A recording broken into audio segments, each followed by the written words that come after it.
have recently been updating the kitchen garden fencing due to the fact that we do have a lot of deer and chickens always getting in, so we wanted to create something that would protect the kitchen garden from that. This is how it all started. So a really plain field, loads and loads and loads of conifers and lots of weeds and brambles, etc. We laid out the plans for the raised beds, and actually it turned out absolutely magnificently, much to my very inexperienced surprise. However, we do have this issue of the beautiful deer getting in, so something absolutely needed to be done.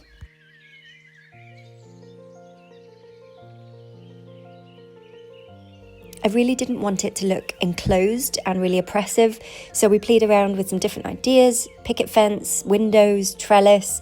And we finally came up with this idea of arches and a trellis, and I used these doors as inspiration, this kind of outdoor, indoor kind of blurred line. And so we went down to the reclamation yard, which was absolutely joyful. So many beautiful things in there.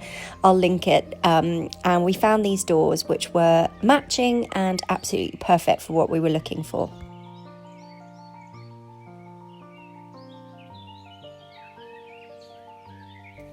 So the doors went up, and hopefully it's going to look really, really good once I've aged the wood and we've got some beautiful roses growing up. I've also got this fantastic new Victorian grow house, which my husband was not hugely happy about putting together, as you can see, but I'm super excited to get this in situ and get it all painted up.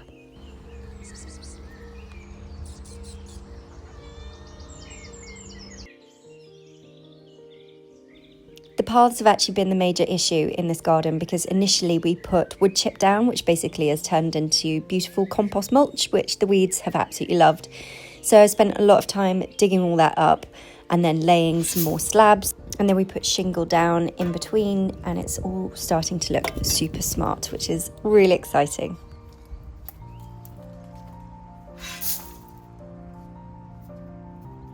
I've been waiting to plant out the dahlias for so long, and now that we are pest proof in the kitchen garden, we can do so.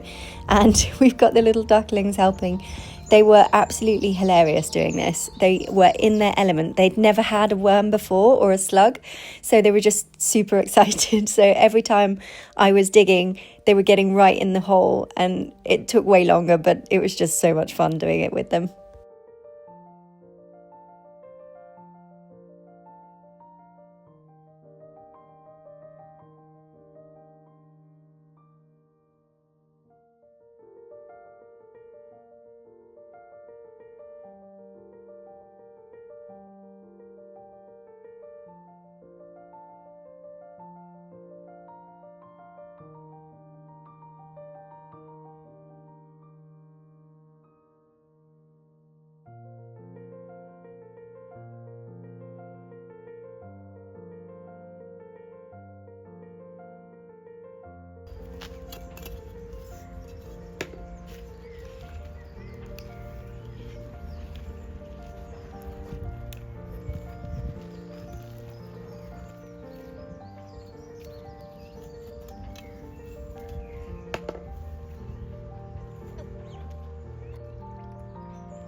This is a job that I always forget to do, but this really, really helps your potatoes. You probably know, but you earth them up. So once you see the leaf, you then chuck on a load more compost or whatever you've got, and that helps the potatoes multiply.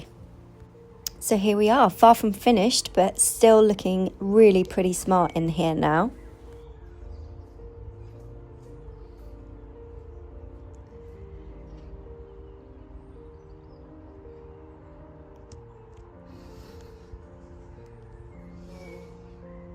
We painted the chicken wire black, so basically you can't see it, so your eye goes straight through, and the picket fence is looking really lovely. And now the babies have got a secure home where they can be in the day, which is really, really lovely.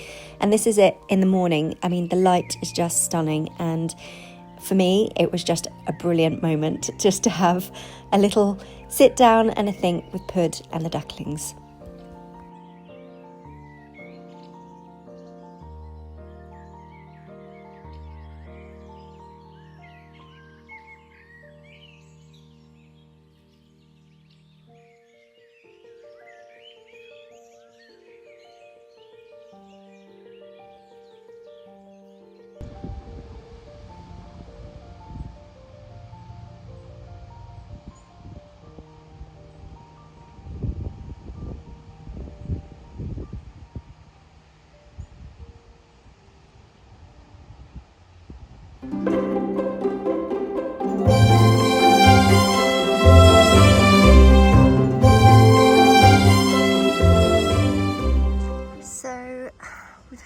situation. While we were away, we left with 11 eggs under 2 mummies, and yesterday there were 6 and now there are only 4. This is the first time that we've had a broody duck, so we're learning. The 2 ducklings that we've just had are they were incubated before these 2 were broody. So I think what I've worked out is that it must be rats taking them, which is horrific and horrible. So I've put in this cage, which I don't think that a rat, even if they got in, I don't think, well, they wouldn't be able to get an egg out. So I'm hoping that this will fix the solution. So we've only got 4 left. If any more go, then I'll incubate them. But I just wanted them to have the experience of becoming mothers, which sounds a bit pathetic, doesn't it? Rue suggested just incubating them, but for my blood pressure and their blood pressure, they're happy in there. And then the ducklings are old enough now if they're snuggled up to mums, so I'm gonna see if they will go in. Let's try it.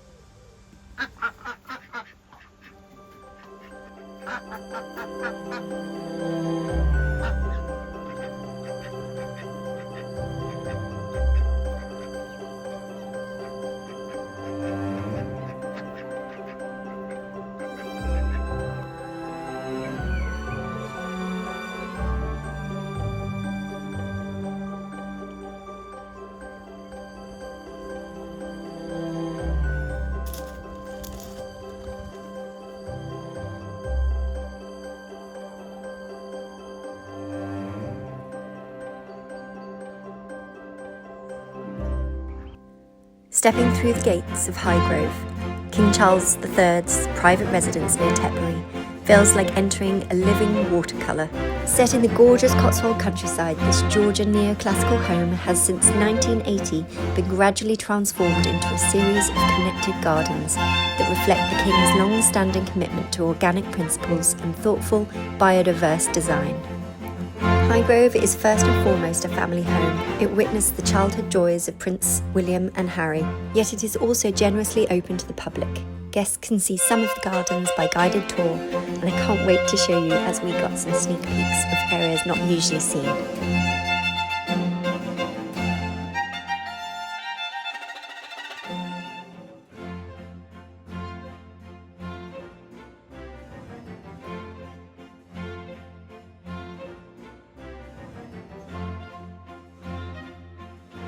Now, through a beautiful collaboration with Sanderson, the spirit of Highgrove is captured in fabric and wallpaper.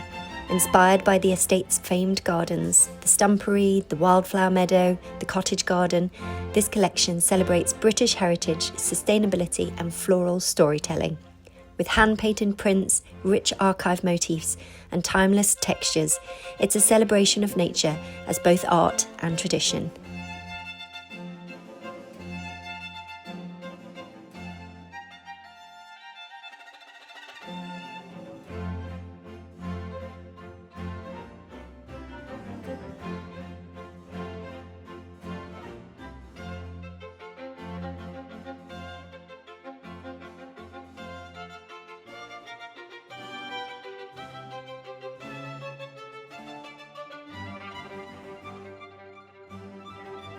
Just so everybody is aware, obviously this wonderful Highgrove collection by Sanderson has been created as a celebration for the garden, because the garden is incredible and you're all going to get to see that.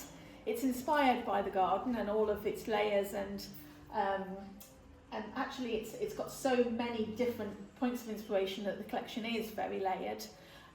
But also some of the proceeds will be going to the work of the King's Foundation, which is incredibly important and one of the charities that the King supports himself, and really kind of encompasses very much his passions around living in harmony with nature and the world and kind of people, place, planets. I'm sure you will tell us more about that. Okay, so Costa, would you mind just telling us a little bit about And as you very eloquently said, the King's Foundation is a charity that really is all about putting into practice the King's vision for living in harmony with nature. And the way he sort of understands and articulates that, that's really everything from the way in which we design and build our cities all the way through to how we live our daily lives, the supply chains behind our clothing, the way that we farm and the way that we garden. And we put that into practice in many different ways. We have over 15,000 students a year who come to our programs here at Dumfries House in London. We have a variety of craft training opportunities for them. So here at Highgrove in particular, we have embroidery, we have textiles, we have stonemasonry, we have woodworking, you name it, it's here. We have what's known as fine furniture school on site as well. And it's really about making sure that those traditional crafts and skills stay alive and that there is another generation carrying them over. Their Majesty's private residence. It's a place that the King bought 45 years ago now. And as you go around, try and imagine there being nothing here, because everything that you see is something that he's created, more often than not with his own hands, but it's definitely a reflection of his imagination and also crucially a sort of an actual embodiment of the principles that underpin us as a charity. So when he first came here, it was largely pasture lands. All the gardens that you see were created with him. And he started with the soil. He started with making sure that organic gardening was at the core of this place. He said you have to get the soil right before you go on to the next phase. And we've really gone from soil to sowing now, because the beauty of this and the real sort of privilege for us is to be able to work with wonderful partners like Sanderson to see how other people interpret the garden, see what they take from it, see how they get inspired and create new things with this. And so it really is a wonderful collaboration, and one that has received, rightfully so much praise from everyone, because it's so rewarding to see someone else's take on not only aesthetically the things that the King likes, but also those principles that we value so much as a charity.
I'm in the King's kitchen garden, walking through an incredible archway of beautiful espaliered pears, and it is just stunning. It has been raining cats and dogs and absolutely awful weather, but the sun has just come out, so we are so delighted. I will show you a little bit around this incredible space.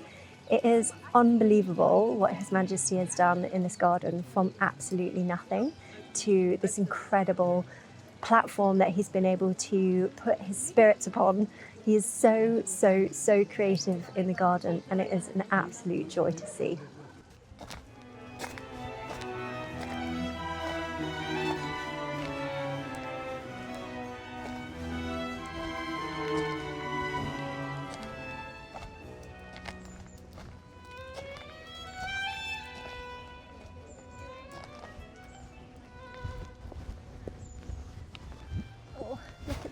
incredible rose arch. I'm going to go in.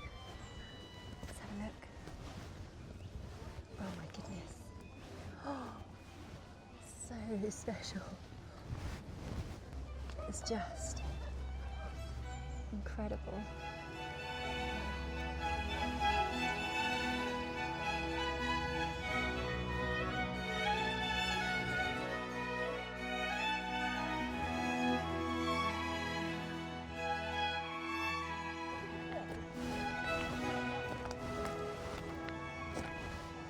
It's very ordered in certain circumstances, like here we've got beetroot there, some lettuce growing, some fennel, but then you've got these gorgeous natural wood frames, and they've got sweet peas growing up and some box hedge on the bottoms, which I'm sure some poor soul has to make sure there's no box caterpillar on these. Look, there's the telltale sign, that's a box caterpillar catcher.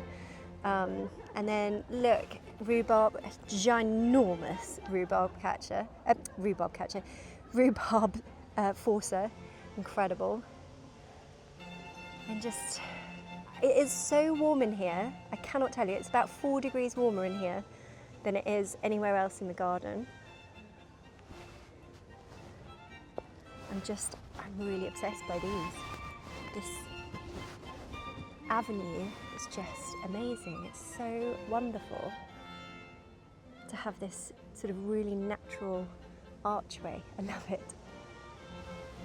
And these pink doors are incredible. Really inspired by those doors.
Just a small little takeaway.